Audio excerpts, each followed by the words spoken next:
You know what's the craziest thing about listening to positive message every day, and why I think so many of us ignore the positive messages or listening to them every day? The fact is that when you listen to a positive message, it kind of like prompts or demands a kind of action that most of the time um, goes against what we're feeling inside. It goes against what we want to do. It goes against, like, one of the things that came surging was the thoughts. Like, it reminded me, breaking the fast, going a little while without smoking. It kind of like allows you to reassess things a lot deeper when you last week I did a little bud fast. Only lasted about like 4 or 5 days, but after I broke it, it became so easy to burn. Like, it just brought me back. Like, as soon as I felt relaxed, once I fell back into that state, I was like, oh, this is why this is why Bob Marley says everybody should have a blunt at least once in their life, right? It's because of the fact that it kind of like it kind of brings you back to like that chill. Like, yo, relax. You don't have to be rushing. Like, it's okay to have a sense of urgency, and that sense of urgency, that anxiety, that stress that we feel when something is going wrong, is there for a purpose. That's why it's also not wise to just be high all fucking day, because if you are high all fucking day, you're more likely than not gonna get anything positive done. Check it. I'm not saying that we can't get productive things done while baked out of our mind. I'm just saying that more likely than not, what you do while you're not under the influence of a psychedelic substance or even a narcotic substance is not going to be as productive and as clear as what you do while you're normal. You feel me? Like, just natural, in your natural state of mind.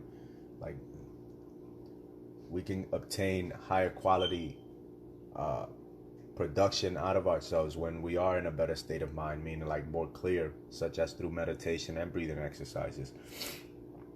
I only bring this up, man, because I usually get hard on myself when I wake and bake, and it's because even though sometimes I do things, I do more, right? There are other times that because of it, we could spend not doing anything, right? And I'm not the only one. I know that there are millions of people out there that are probably dealing with the same shit.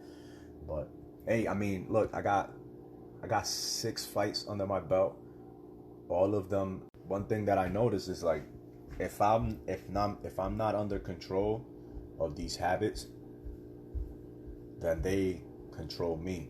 And not only that, it doesn't just go to like burning. You feel me? It how I did. You feel me? I was able to evaluate myself, and yo, I mean, I've gone and done 3, 5, even 10 miles run after smoking 1, 2, 3, 4 fucking blunts, and like, you can still get a lot done. I mean, look at Snoop Dogg.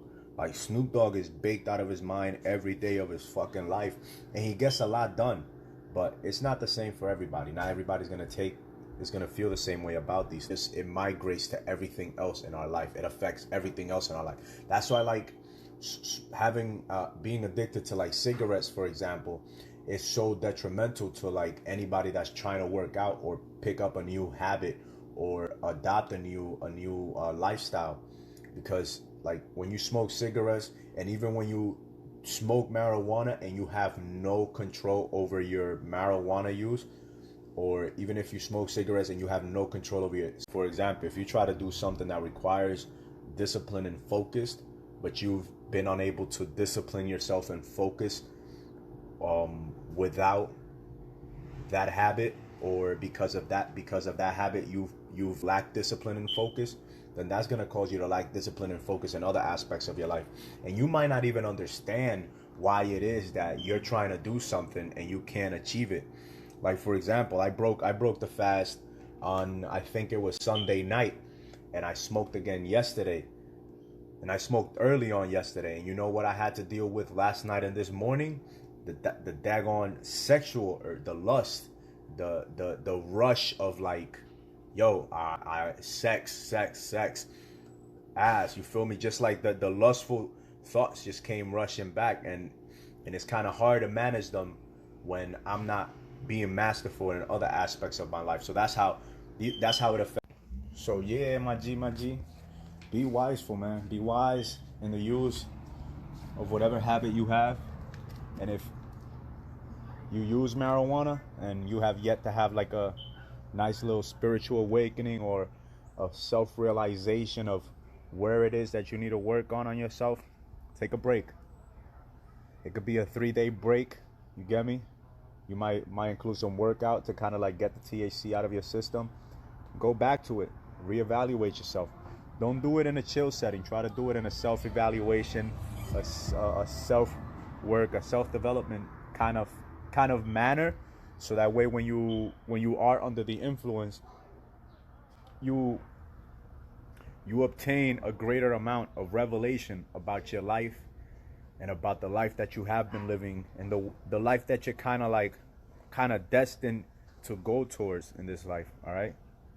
I mean, I didn't come up upon this knowledge in the value and use of weed all the way till I was like 27 years old. Mind you, I started smoking at 16 years old. So from the time I had that first blunt, I was like, oh, this is it for me. Like, the bad thoughts go away. And even if they don't go away, I kind of get a deeper sense of understanding of why it is that I think the way that I think, why it is that I feel the way I feel about certain things, why it is that I do certain things the way that I. So it kind of brings you that realization, man, that awareness, that just being high all the fucking time from waking to sleeping state doesn't afford you. So if you like weed and you like how it makes you feel, take a break every now and then. Take a break, whether it be for 3 days, whether it be for a whole week. Take a break, come back to it, and I guarantee you're gonna love and you're gonna appreciate yourself a lot more for doing what you are doing in the way and manner that you do it. These plants all have their use, man. All these psychedelic plants, they have their use. But I can see now why the system pushes it on us so much, from the music to the movies and everything. And it's because if we start using it too early, if we start the use of this plant too early on, it is one of the psychedelics with the highest potential for abuse. And it not only can we abuse it, but we can procrastinate on a lot of the things that need to get done in our life, the things that matter most. We can procrastinate. We can think that they don't matter. We can think that we have time, when even if we do have time, that sense of rush, that anxiety, that stress, that pressure that we feel from life is there for a purpose, and it is there to be used, not to be escaped or distracted from.